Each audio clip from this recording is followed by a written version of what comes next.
McBride Viaduct are continuing their push for a public hearing. And they're accusing Mayor Schember of receiving bad information.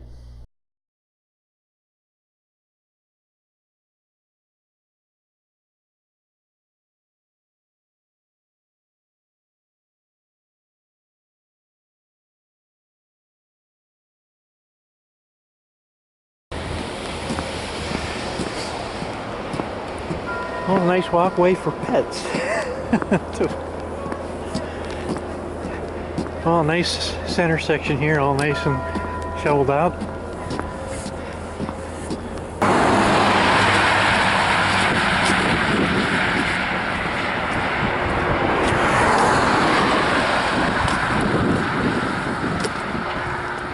Because it adds, what, between a quarter, half a mile to their walk.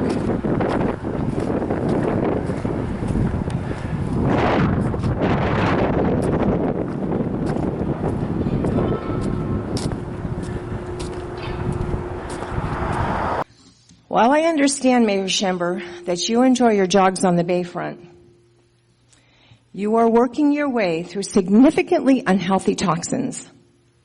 And this is solid reporting that I'm including in this, that I include, everybody has this.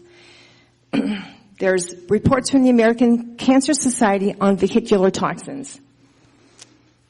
I wouldn't put my hamster on the highway on a regular jogging basis because of the toxins. Motor vehicles also generate particulate matter. You've got the tires, you've got the brakes. So these toxins, these particulate matters, are on a highway more than any other street.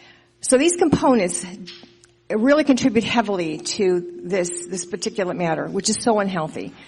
We know that these pollutants can cause, they are toxic to human health, particularly children and susceptible populations like your elderly or asthma.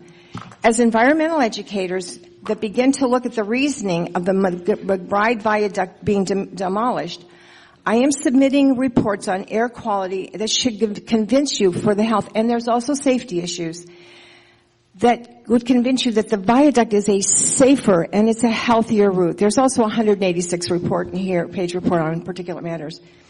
As an environmental educator, I feel a definitive and a moral responsibility to teach these statistics because any infrastructure that can compromise the health is not on my list for the good of the whole. Thank you so much. Let's understand something, folks. We have politicians who, for reasons only they know, are working to override the desires of the people in regards to the Viaduct Bridge. You have to twist your brain to believe that walking along the East Bay connector is just as safe as walking across the Viaduct Bridge. But it is different when it is not your children or you.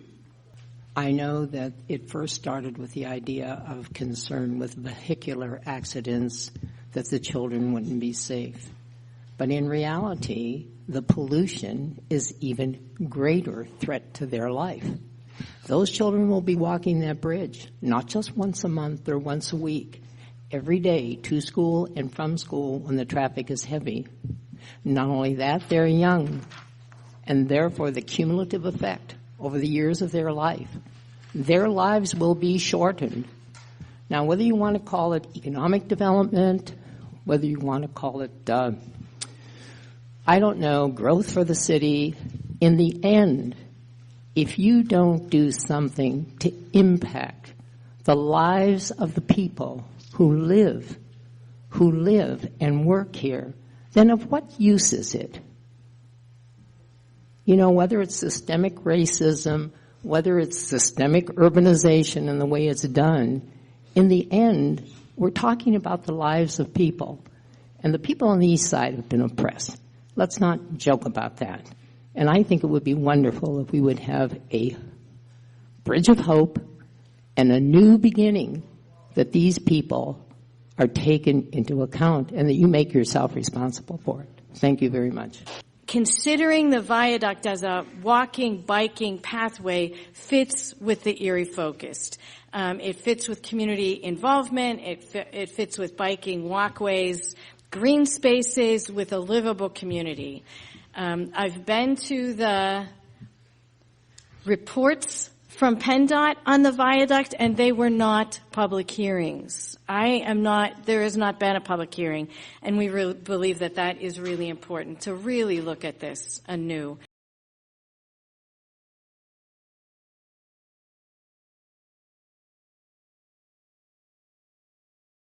I want to also acknowledge that I think that your job on council is an excruciatingly difficult one.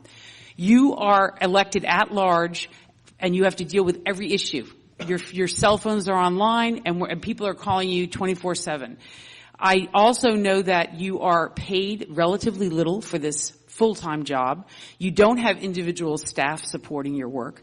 And I think that you're flooded with information, making it very difficult for you to take the time to read through and to consider all things. Therefore, I think that there's a tendency for you to rely on trusted people to help you make decisions. What we're asking for with a public hearing is an opportunity to actually give you information that you have not had a chance to digest. This is not a public hearing. This is an opportunity for individual citizens to share some information with you, but it is not a formal public hearing where information on both sides is presented and you're able to ask questions and get to the heart of the matter. I mean, just put these words together to you. Highway, children walking. They don't make sense. So unless there's an option, this is the option. Part of me being here is to ask you guys to not tear it down yet. Let's communicate, because I know right now we're really not talking. You guys are listening and talking about the issues with us. Because there's nothing worse than when the voices are not being heard.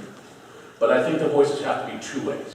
If we're talking about more than money, if we're talking about honoring history, about turning a wasteland to a work of beauty that can build neighborhood communities, lift the spirits, soften the soul, and sensitize the human heart, then we have to ask ourselves, are those human intangibles worth our investment? So let's have a public hearing to hear the facts and determine if beauty and her sisters, imagination and creativity, are what the city chooses for tomorrow's children. I am asking you to provide us with a public hearing when these questions can be posed. I'm a social justice advocate. I spoke at the last city council meeting, and I am here again to urge that you have a public hearing. I'm just here to ask city council to approve the resolution to have the public hearing on the viaduct and also to delay the demolition plans. And I understand the effects of credit rationing, blacklisting, redlining, and disinvestment on Erie's east side and its correlation to Erie being listed as the worst city in America for people who look like me. I understand what it's like to see the least of us treated as if we don't exist. I want to live in a city that works for the least of us. The people who use that viaduct use it to get to work, to get to school, to visit friends and family, and sometimes just to watch a train go by. They are the least of us. Investment in the viaduct is a bridge to a city that works for all of us. A public hearing shows a willingness to listen to all of us. To be heard, to be counted matters. We matter. Delay the demolition. Let us have our say and show us time has come for change. I've been at several of these meetings now and spoken about the viaduct, but one thing that I'm noticing is the amount of people here today is probably 4 or 5 times what we've had in the past conversation. So that shows me that more people are becoming interested in this topic, are expressing their views to you. And then you look at the agenda that you have. You have a resolution to accept the demolition bids, and you have a resolution for a public hearing. Time is becoming really critical, and this issue is coming before you because we know how the mayor stands. And it's in your hands now.